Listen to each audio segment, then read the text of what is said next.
Now, you probably noticed I don't feel about that war the way we were told we were supposed to feel about that war, the way we were ordered and instructed by the United States government to feel about that war. You see, I tell you, my mind doesn't work that way. I got this real moron thing I do. It's called thinking.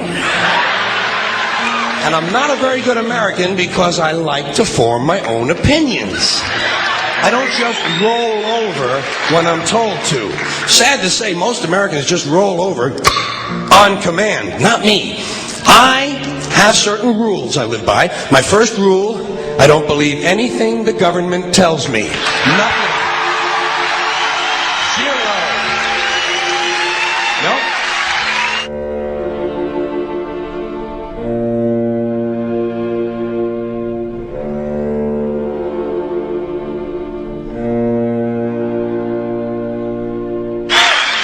And I don't take very seriously the media or the press in this country, who in the case of the Persian Gulf War were nothing more than unpaid employees of the Department of Defense, and who most of the time function as kind of an unofficial public relations agency for the United States government. So I don't listen to them. I don't really believe in my country. And I gotta tell you folks, I don't get all choked up about yellow ribbons and American flags.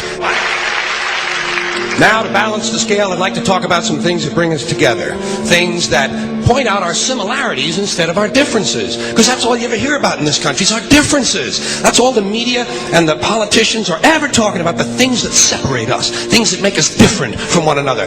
That's the way the ruling class operates in any society. They try to divide the rest of the people. They keep the lower and the middle classes fighting with each other so that they, the rich, can run off with all the fucking money. Fairly simple thing, happens to work. If you know anything different, that's what they're going to talk about. Race, religion, ethnic and national background, jobs, income, education, social status, sexuality, anything you can do, keep us fighting with each other so that they can keep going to the bank. You know how I describe the economic and social classes in this country? The upper class keeps all of the money, pays none of the taxes. The middle class pays all of the taxes, does all of the work. The poor are there just to scare the shit out of the middle class. Keep them showing up at those jobs.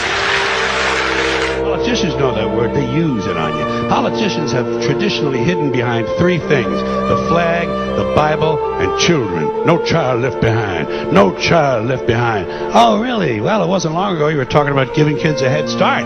Head start, left behind? Someone's losing fucking ground here. But there's a reason. There's a reason. There's a reason for this. There's a reason education sucks, and it's the same reason that it will never, ever, ever be fixed. It's never going to get any better. Don't look for it. Be happy with what you got. Because the owners of this country don't want that. I'm talking about the real owners now. The big, the wealthy, the real owners, the big wealthy business interests that control things and make all the important decisions. Forget the politicians. They're irrelevant. The politicians are put there to give you the idea that you have freedom of choice. You don't. You have no choice. You have owners. They own you. They own everything. They own all the important land. They own and control the corporations. They've long since bought and paid for the Senate, the Congress, the state houses, the city halls. They got the judges in their back pockets, and they own all the big media news, all the big media companies. So they control just about all of the news and information you get to hear. They got you by the balls.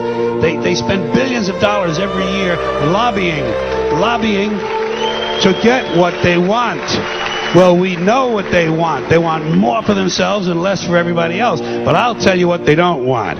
They don't want a population of citizens capable of critical thinking. They don't want well-informed, well-educated people capable of critical thinking. They're not interested in that. That doesn't help them.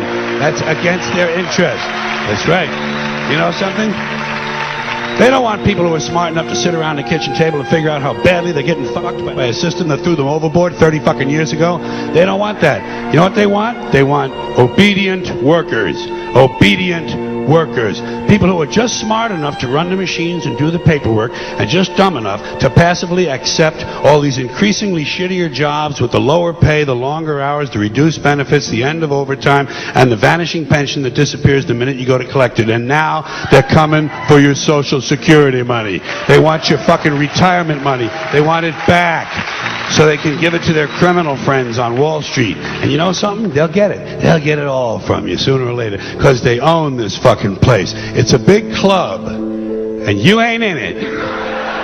You and I are not in the big club.